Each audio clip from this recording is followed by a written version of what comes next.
आज मान्यवर कांसीराम साहब का जन्मदिन है। राजनीति के रसायन शास्त्री, सोशल जस्टिस के मसीहा, और उन सबको पूरा देश उनको याद कर रहा है। सोचिए बहुजन राजनीति में कितना बड़ा दिन है। अखिलेश यादव ने आज टिकट जारी किया। बीएसपी सुप्रीमो मायावती ने भी ट्वीट किया, वो भी बताऊंगा। अखिलेश यादव ने फिर से 1, 2, 3, 4, 5, 6, 7, 8 टिकट जारी कर दिया। सोचिए अखिलेश यादव तृणमूल के लिए सीट छोड़ रहे हैं, लेकिन उन्होंने नगीना सीट नहीं छोड़ा है, जहाँ से चंद्रशेखर का दावा है। नगीना से राजकुमार जी जो हैं, श्री मनोज कुमार एक्स एडीआई जज हैं। श्री भानु प्रताप सिंह एडवोकेट हैं, मेरठ 10 से उनको टिकट मिला है। ये वही है जो ईवीएम के खिलाफ कैंपेन चला रही है, तो अच्छी बात है। लेकिन एक बात है कि अखिलेश यादव कम से कम इस बार सवर्णों को टिकट देने में कोताही बरत रहे हैं, तो ये भी बड़ी खबर है। और पूरे सोशल मीडिया पर बहुजन समाज के राजनीति के रसायन शास्त्री मान्यवर साहब को देश याद कर रहा है। तो एक एक वो बड़ी खबरें जो सोशल मीडिया पर वायरल है। सोचिए कर्नाटक के पूर्व मुख्यमंत्री बीएस येदियुरप्पा, पॉक्सो एक्ट में उन पर एक बच्ची के उत्पीड़न का केस दर्ज हुआ है। तो बीजेपी के नेता पूर्व मुख्यमंत्री पर पॉक्सो एक्ट में चुनावी चंदे की मार, अब की भाजपा बाहर। अखिलेश यादव ने ट्वीट किया, देखते हैं ये लोग धरना प्रदर्शन करेंगे कि नहीं। कल्पना कीजिए कि अगर यही विपक्ष में बीजेपी होती तो आसमान सर पर उठा लेती, मीडिया उसके साथ होता। महान राजनेता, बहुजन उत्थान के महानायक, सामाजिक परिवर्तन के अवधूत मान्यवर कांसीराम साहब की जयंती पर कोटि कोटि नमन, आनंद आकाश ने ट्वीट किया है। और केसीआर की बेटी के कविता को ईडी ने किया गिरफ्तार। शराब घोटाले में बड़ी कार्रवाई, दिल्ली लाएगी टीम। सोचिए अभी भी ईडी का किस तरह से इस्तेमाल हो रहा है।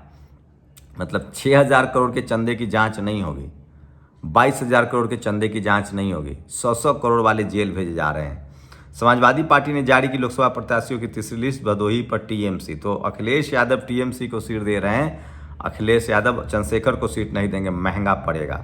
केसीआर की बेटी कविता को गिरफ्तार कर लिया गया, ये सबसे बड़ी खबर है। लेकिन आज इससे भी बड़ी खबर है, 980 करोड़ का चंदा दिया, उधर 14,400 करोड़ का ट्विन टनल का प्रोजेक्ट मिल गया। तो सोचिए किस तरह से चंदे की जो खबर है आज की सबसे बड़ी खबर है। और चंदा दो और ठेकेदारी लो। सुप्रीम कोर्ट ने कहा कि नरेंद्र मोदी ने जो इलेक्ट्रल बॉन्ड शुरू किया है उसका डेटा सार्वजनिक करना चाहिए, जिसके बाद आंकड़ा सामने आया कि देश की बड़ी कॉरपोरेट कंपनियां ने बीजेपी को हजारों करोड़ रुपए दिए। बीजेपी सरकार कंपनियों पर ईडी, सीबीआई, आईटी का दबाव बनाकर उनसे पैसे वसूलती है। ये मैं नहीं कह रहा हूँ, ये राहुल गांधी का बयान आया है जो सोशल मीडिया पर वायरल। और इसलिए मैं कह रहा हूँ सोशल मीडिया ही सच्चा मीडिया है, सोशल मीडिया ही बहुजन मीडिया। तो इस तरह से सोचिए इलेक्ट्रल बॉन्ड की खबरों से आज सोशल मीडिया रंगा हुआ है। और सबसे इंटरेस्टिंग है, सोचिए ये स्क्रीनशॉट देखिए एबीपी का। 2 दिन पहले एबीपी एक खबर चला रही थी 13 मार्च को, और वो स्टूडियो में बैठकर चला रही है कि इस बार बीजेपी 400 पार। और जनता से जब पत्रकार पूछने गया तो जनता कह रही कि हम एक भी वोट बीजेपी को नहीं देंगे। तो ग्राउंड पर सबसे ज़्यादा बुरे हालत में है बीजेपी। और मायावती जी ने बामसेफ DS4 बहुजन समाज पार्टी की स्थापना कर उसके अनवरत संघर्ष के लिए यूपी में सत्ता की मास्टर चाबी प्राप्त करके बहुजन समाज हेतु सामाजिक परिवर्तन एवं आर्थिक तरक्की का जो मिशनरी लक्ष्य उन्होंने प्राप्त किया, वो ऐतिहासिक, अतुलनीय, जिसके लिए भी बहुत बहुजन नायक बने एवं अमर हो गए। तो आज मान्यवर साहब को पूरा देश याद कर रहा है। लेकिन सवाल है कि राजनीति कैसे खत्म हो गई। मान्यवर साहब गठबंधन की राजनीति करते थे। परम पूज्य डॉक्टर भीमराव अम्बेडकर के परिनिर्वाण के बाद लंबे समय तक तिरस्कृत एवं बिखरे पड़े उनके आत्मसम्मान एवं स्वाभिमान कारवां को देश की राजनीति में नई मजबूती में बुलंदी देने का युग परिवर्तनीय करने वाले मान्यवर कांसीराम साहब के 90 जन्मदिन पर अपार श्रद्धा एवं सुमन। लेकिन सवाल है कि आज की स्थिति में बीएसपी को गठबंधन में जाना चाहिए कि नहीं। मान्यवर साहब होते तो जाते कि नहीं। 15 मार्च 1934 को उनका जन्म हुआ था, 9 अक्टूबर 2006 को उनका परिनिर्वाण हुआ। और जिस पार्टी को उन्होंने बनाया वो पार्टी का परफॉर्मेंस लगातार खराब हो रहा है। और नरेंद्र मोदी ने ही बढ़ाया। सोचिए तेल के दाम 2-2 रुपये घटा दिए गए, ये खबर चल रही है। इलेक्ट्रल बॉन्ड की खबरें गिराने के लिए एक से एक खबरें आएंगी। तेल का दाम घटा दिया गया। अमित शाह कह रहे थे 1951 में बांग्लादेश कब बना। सोचिए बांग्लादेश जब पाकिस्तान को पूरी पुलिस सुरक्षा के साथ उनके खिलाफ प्रदर्शन किया गया। तो सोचिए पाकिस्तान के लोग अब भारत में प्रदर्शन कर रहे हैं, किसान प्रदर्शन नहीं कर सकते हैं। आप चुनाव आयोग के पास गए तो कल चुनाव के डेट के तारीखों का ऐलान हो सकता है। ये भी सबसे बड़ी खबर प्रिडिक्ट किया जा रहा है कि कल चुनाव की तारीखों का ऐलान होगा, जो सोशल मीडिया पर वायरल है। लेकिन आज की सबसे बड़ी खबर है इलेक्ट्रल बॉन्ड। और राहुल गांधी ने तो धमकी के लहजे में कहा है कि इसको क्या लगता है कि इसकी जांच नहीं होगी। अगर ये सरकार बदलती है तो मैं जांच करवाऊंगा। तो सोचिए किस तरह से राहुल गांधी ने खुलेआम चुनौती दी है कि किसी भी कीमत पर जांच होगी। और सोचिए किस तरह से पूरा सोशल मीडिया भरा हुआ है, लोग लिख रहे हैं कि किस तरह से इलेक्ट्रल बॉन्ड जो है उसने इस देश को बर्बाद कर दिया है। तो ये आज की तमाम बड़ी खबरें हैं जो सोशल मीडिया पर वायरल है। और टोरंटो पावर ने 86 करोड़ रुपए चंदा देकर गुजरात में 47,000 करोड़ का डील हासिल कर ली है। तो सोचिए सरकार इनकी तो चंदा किसको गया होगा। Lottery king Santiago Martin sons join BJP, सबसे ज़्यादा चंदा दे, वो TV9 का जो के मालिक ने भी बहुत मोटा चंदा दिया है। मेगा इंजीनियरिंग कंपनी ने 100 करोड़ से ज़्यादा का चंदा बांटा, ये TV9 कंपनी भी चलाती है।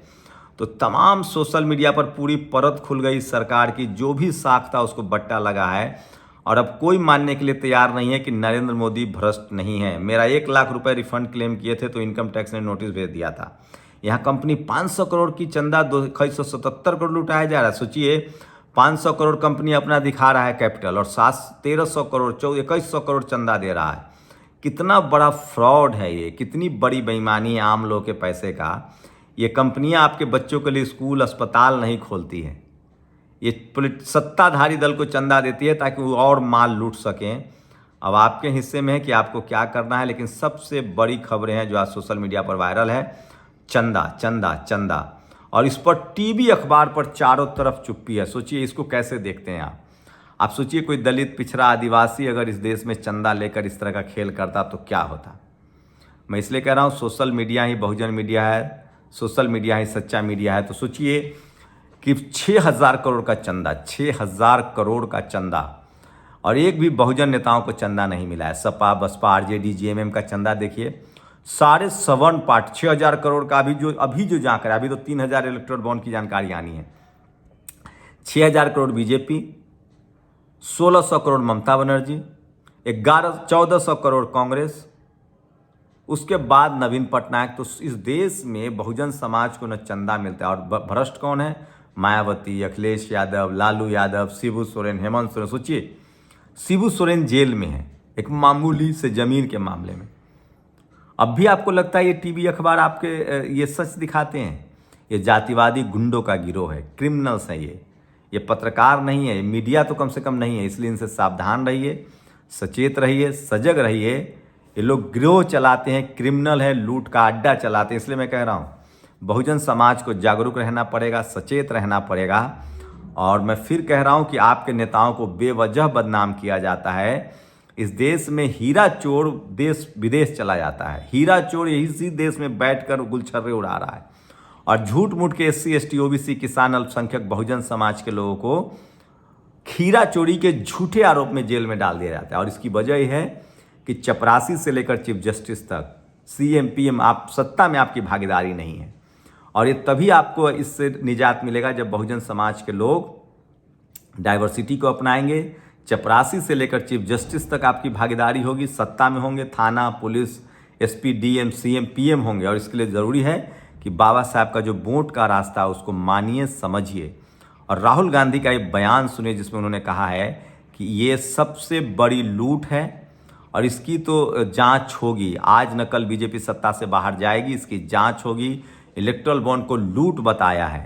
ये जो सब कर रहे हैं कि किसी ना किसी दिन बीजेपी की सरकार बदलेगी और फिर कार्रवाई होगी, और ऐसी कार्रवाई होगी कि मैं गारंटी कर रहा हूं ये फिर से कभी नहीं होगा। तो उनको भी सोचना चाहिए। सोचिए इस देश में कांग्रेस का पाप है जो ये सब हो रहा है।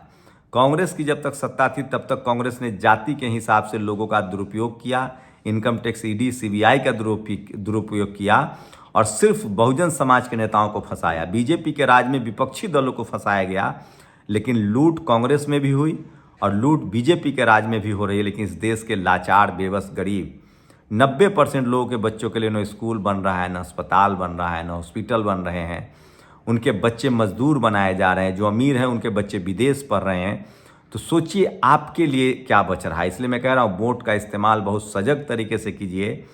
उन लोगों को चुनिए जो स्कूल, अस्पताल, शिक्षा, स्वास्थ्य, रोजगार की बात करते हैं। तो आपके बच्चे लाचार और बेबस रह जाएंगे। आप लोग अपनी प्रतिक्रिया भी जरूर दीजिए और राहुल गांधी का एक वीडियो सुनिए जिसमें राहुल गांधी ने इसे सबसे बड़ा लूट बताया और कहा है कि इसकी जांच होगी, एक एक रुपए का हिसाब देना पड़ेगा किसी भी कीमत पर। इस जांच को जाया नहीं किया जाएगा और सरकार को हिसाब देना पड़ेगा। शुक्रिया। नेशनल दस्तक की आपसे गुजारिश है कि अगर इसको बचाना चाहते हैं तो नेशनल दस्तक को सब्सक्राइब करने के लिए रेड कलर के सब्सक्राइब बटन को दबाएं, फिर बेल आइकन की घंटी दबाएं। नेशनल दस्तक को बचाने के लिए बहुत जरूरी है कि हर खबर को शेयर करें, लाइक करें, कमेंट जरूर करें।